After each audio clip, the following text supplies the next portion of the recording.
Hi, I'm Tim. Welcome to Watch One. Thanks for logging on. Today we're looking at the Franck Muller split-second chronograph reference 7002 CCRC, 42 millimeters in polished stainless steel. This watch represents something of a stylistic departure for Franck Muller of Geneva. The company, established as an independent in the early 90s, is best known for its tonneau-style retro cases. Now, the tonneau, neither round nor rectangular, is Franck Muller's signature, but I should mention that over the years, Franck Muller has built some superb round watches, and when you look at this reference 7002, you can't help but have a flashback to the old world premieres, the early 90s Grand Complication, the Venus-powered 1790 with its split-second chronograph, perpetual calendar, and tourbillon, all built into one big, beautiful round case. And that's the lineage of the 7002 Rattrapante, the Grand Complications, and the very best of Franck Muller's high-end watches. It's that look, it's that style, it's that ambiance and character that give this watch its gravitas. And on my wrist, 6 1/3 inches, 16 centimeters in circumference, you can see that the fit and the proportions are just about perfect. The watch is by no means undersized, despite the fact that it has a classic officer's style case and lug arrangement. It's not built like a traditional undersized dress watch. 42 is big, but it's not ungainly like a 42 millimeter sports watch can be. There is a world of difference between this and a super case, for instance, Rolex Explorer 2 or something like an Audemars Piguet Royal Oak Offshore. There is absolutely no sense that the lugs are going to overhang the edge of my wrist, and my wrist is fairly typical in profile, kind of small but flat across the top, oval in cross section, so in shape it represents what a lot of guys are going to be looking at. Part of the ergonomic triumph of this watch is the fact that the caseback is so regular and flat, seamless with a broad sapphire display. Also the fact that there's a little bit of a convex shape so that the watch is cupped underneath and it nestles into the skin. So you can see on the wrist it's only about 9 millimeters high. Really compact for what it is, an automatic winding split-second chronograph. It also has the advantage of very short lugs with a teardrop outcropping, so on both sides, even before you get to the strap, the lug starts to take a tight downward bend to work with a smaller wrist shape and ensure a superb fit on a larger one. Likewise, the lug horns of the straps with these semi-conforming end bars, they offer a tighter fit to the case itself without any risk of becoming encumbered as they flex. So with those semi-conforming end bars, the watch is able to get a very precise fit no matter what the size of your wrist. And it also closes the gap between the flanks of the case and the strap for a more seamless integrated look. Ergonomics aside, the look is one of the hooks of this watch. And the look being the hook, Franck Muller has done a lot to add nuance and definition to the case. Now, full polish can be difficult to deal with from an aesthetic standpoint. It can be overpowering, like a lot of colored gold. But what Franck Muller does to articulate this case is first and foremost give it strong definition at the lugs. And by using this officer's style, so-called because back in the day, officers in World War I would take pocket watches, solder on lugs, and then use screws to hold the straps in place on screwed-in bars.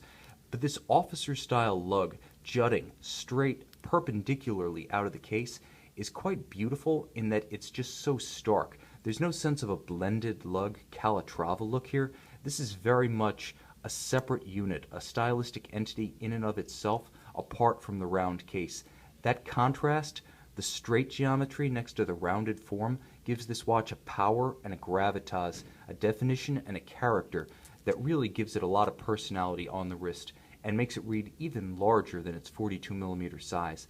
Likewise, the steps of the case, first here at the flank of the case back, and then right at the start of the bezel, leading up to a final step where the bezel abuts the crystal. Again, it just gives definition to what could otherwise be a large, bosomy shape without strength. These character lines give it the strength, give it the power, give it the visual grasp to grab and hold attention.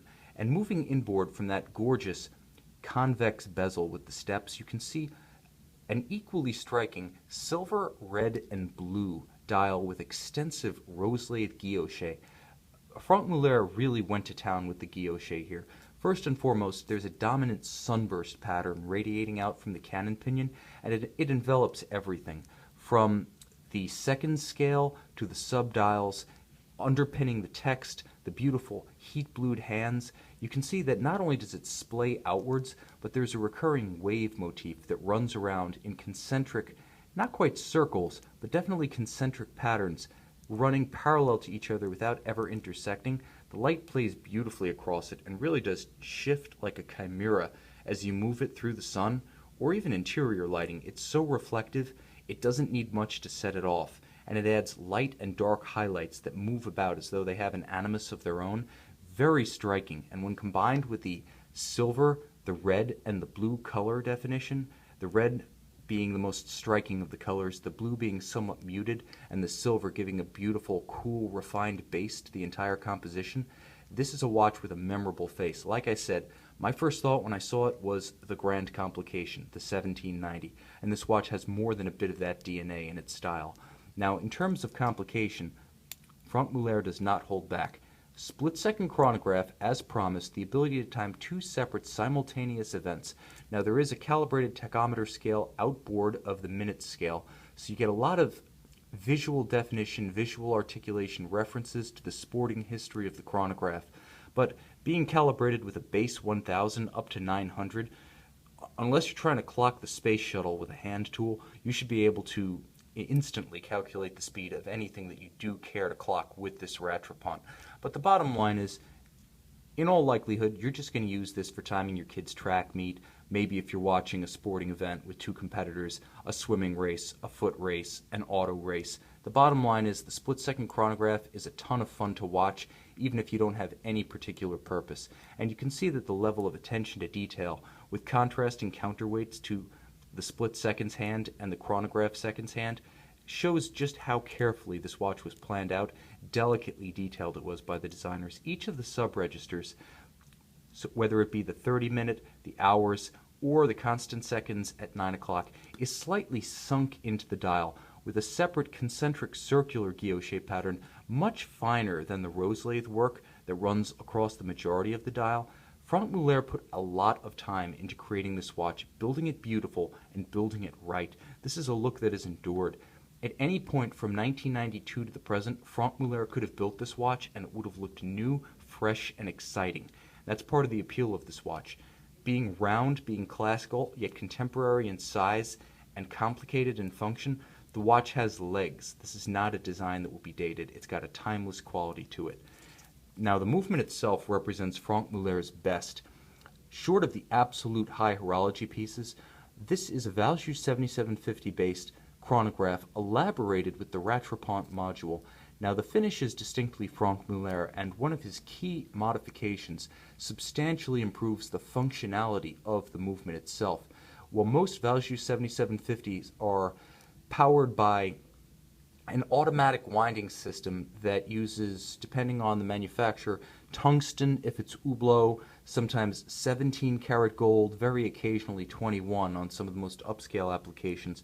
As far as I know, only Franck uses a 95% pure platinum counterweight to the winding rotor, and that's one of his distinctive traditions that adds a lot of value and also practical mechanical efficiency, because the heavier that winding weight on the rotor, the more efficiently the watch will wind.